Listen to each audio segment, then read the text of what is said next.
fédérale de Somalie.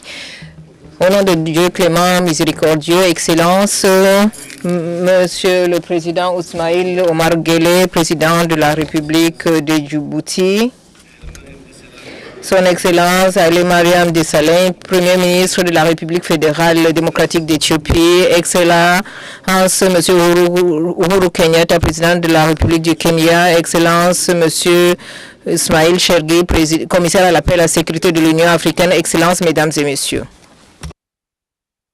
C'est un grand honneur pour nous et une grande opportunité pour la Somalie de participer à cette rencontre importante au cours de laquelle nous and we promote an appropriate and smooth way forward for the future of Somalia.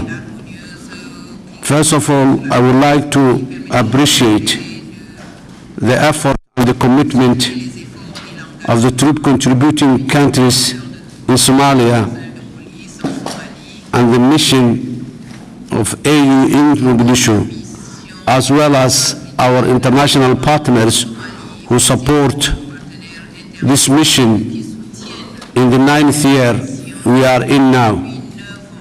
I praise and pray those heroes who fall for the sake of one and only one reason, to make Somalia a better place to live for the Somali people and to make Somalia a better nation that contributes the peace and stability of the region and the world at large.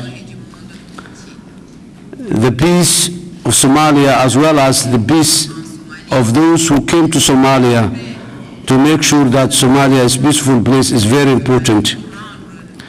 The growing transnational security threats in East Africa today has a global phenomena that ascertains a threat to the international peace and stability. The urgency of the time and how to defeat Al-Shabaab remnants is all the more imperative that we have today in front of us. We consider the upcoming AMISOM SNA joint military operation to be a decisive and end game changer. Today, as we talk right now here in Djibouti, AMISOM troops and Somali National Army are moving in different corners of Somalia, pursuing the strongholds of Al-Shabaab, their recruitment centers, their training centers, and their logistical hub. As I'm speaking right now, I know more than 3 places where the AMISOM and SNF forces are moving this morning towards new targets of Al-Shabaab.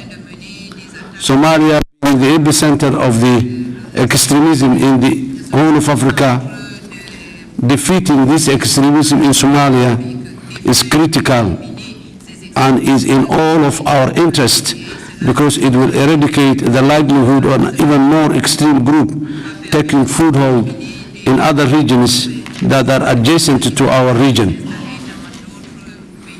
AMISOM has been playing a major role in the peace building, state building, and the recovery of Somali state. 9 years has passed since the first Ugandan-led AMISOM contingent came into Somali soil to assist Somalia stabilize the country. Today, because of the presence of AMISOM and because of the international support to this great mission, Somalia is moving forward. Somalia is going towards a form of election that has not happened in Somalia in more than 47 years. This is a major indicator the success of AMISOM mission in Somalia. Yes, it was costly.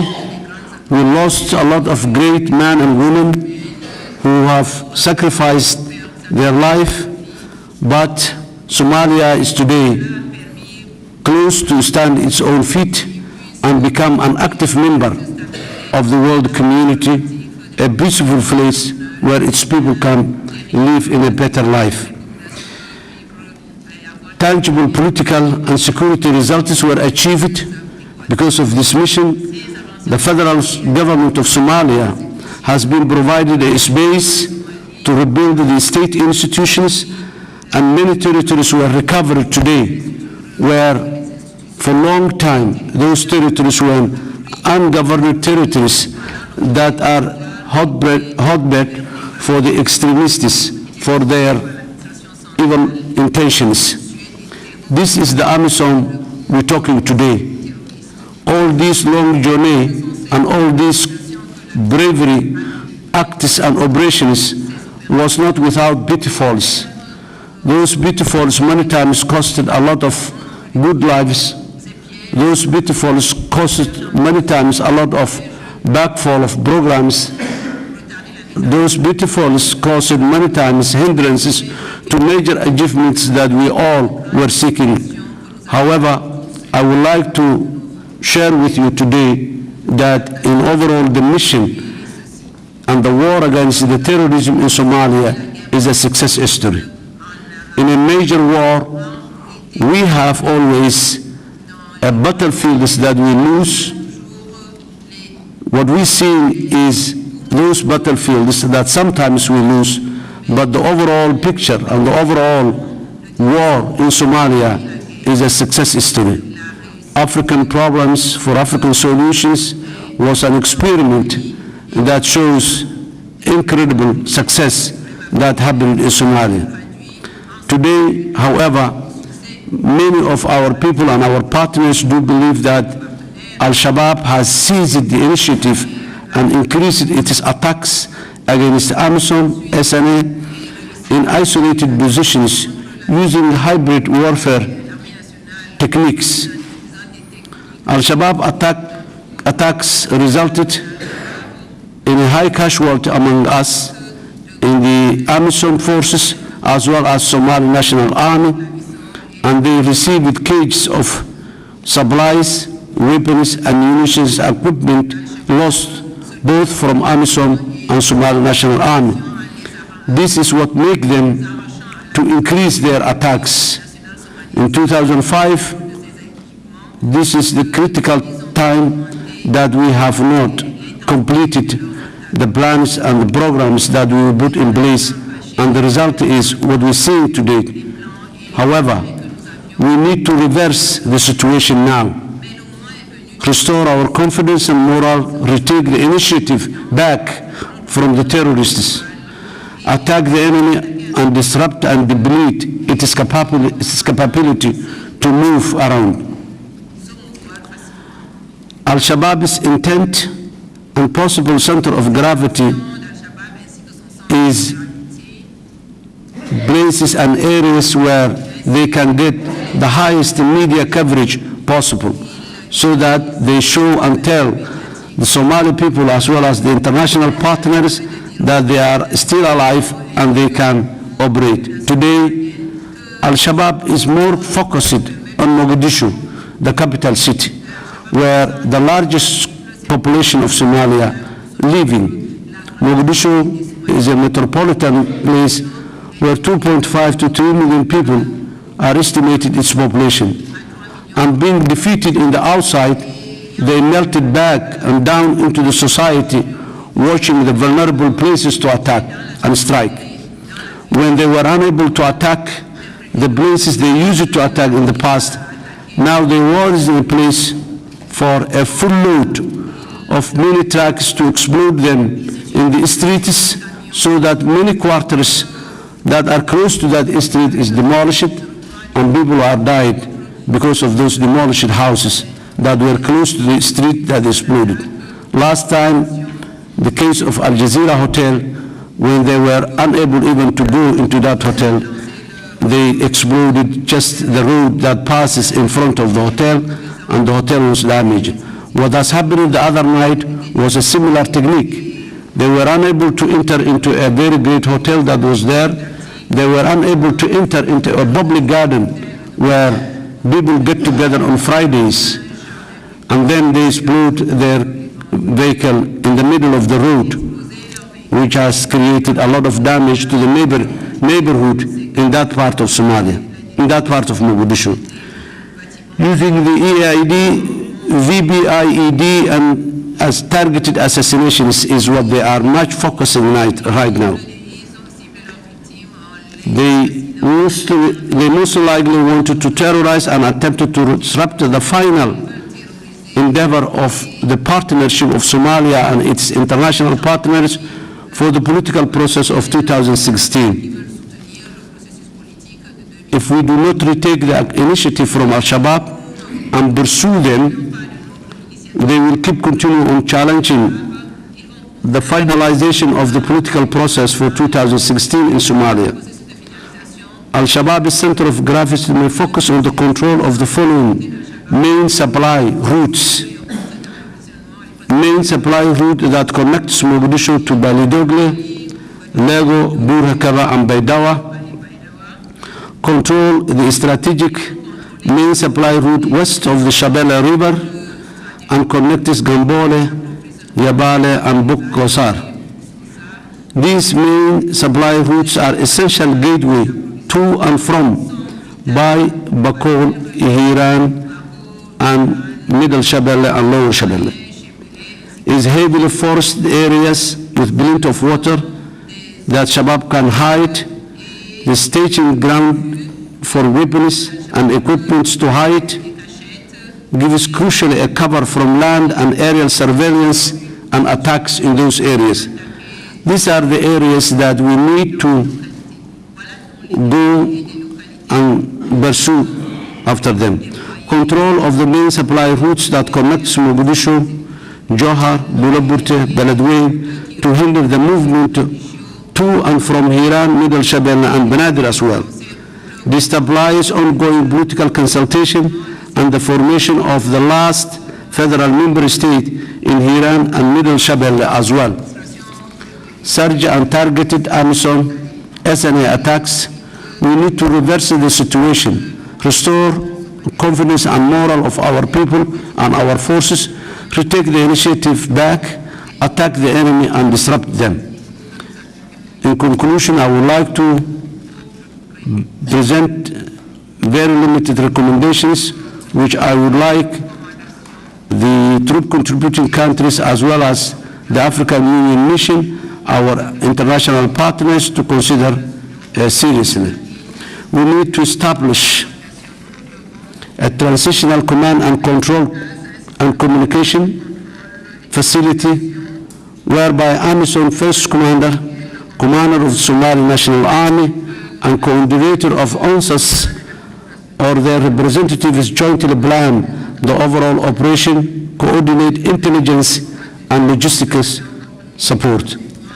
This will enable AMISOM and the SNA to work closely from now to draw down of AMISOM until the mission is complete. Commence immediately the offensive operations, take back the initiative and attack the enemy and their positions and movement and destroy their logistical and training centers. Create an agile and mobile task force that can easily maneuver and pursue the enemy and use hybrid warfare as needed to destroy them. Appoint inter-sector liaison officers that follow a clear protocol to ensure operational and intelligence cooperation and coordination. The stabilization and consolidation of the security of recovered area should be given high priority. The quick impact projects implemented to allow people the peace dividend they deserve, which the resources in many places are available. The Guul plan, a realistic and vital plan formulated for SNA and AMISOM joint operation approved by the federal government of Somalia in 31st March 2015 and endorsed by the international community and the United Nations Security Council must be supported.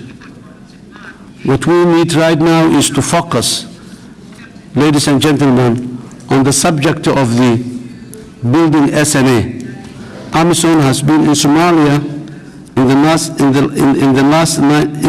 the ninth year this year, and next year, 2017, will be the 10th year.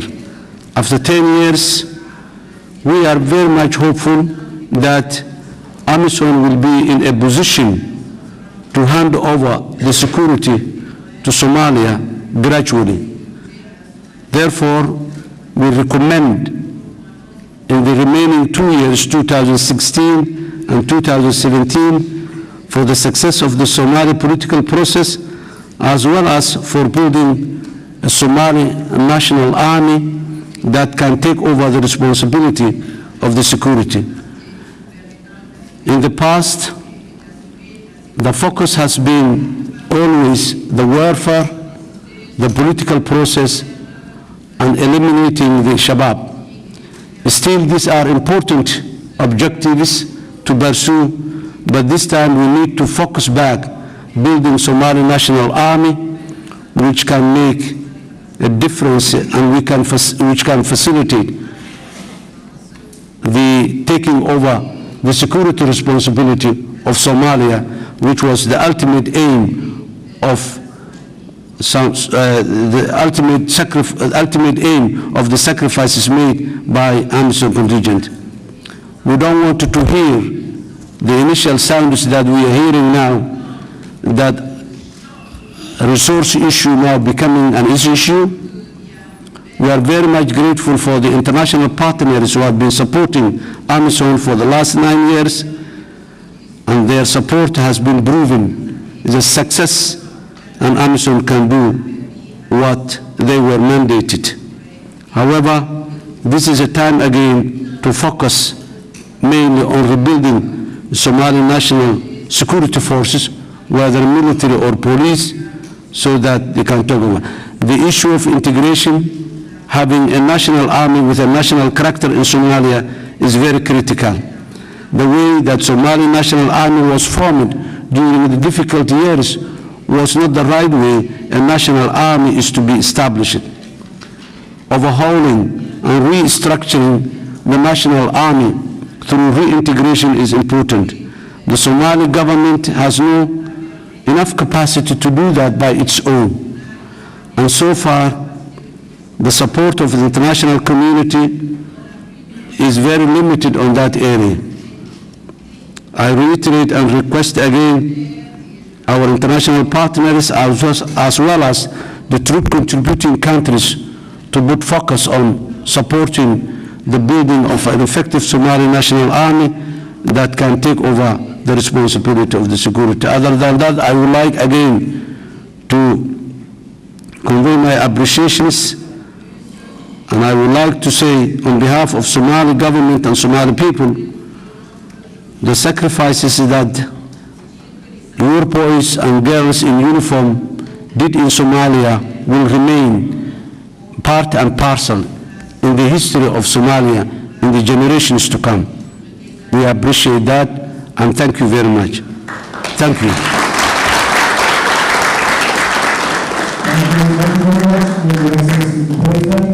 And now, it's my great pleasure and honor to give the floor to the host, His Excellency President Ismail Omar Guelleh, President of the Republic of Djibouti.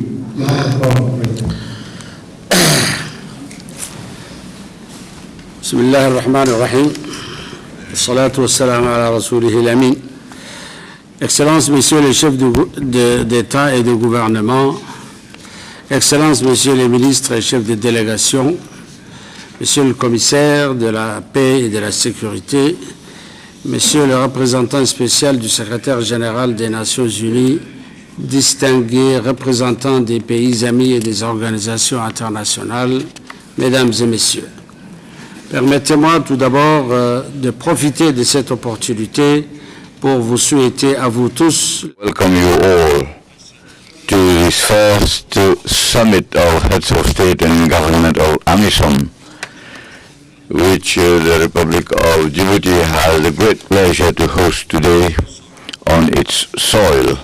My country, for this purpose, remains faithful to its tradition as a land of meetings and exchange of views, and the Djiboutians are particularly happy to show solidarity each time when it is necessary to move forward the cause of their Somali brothers.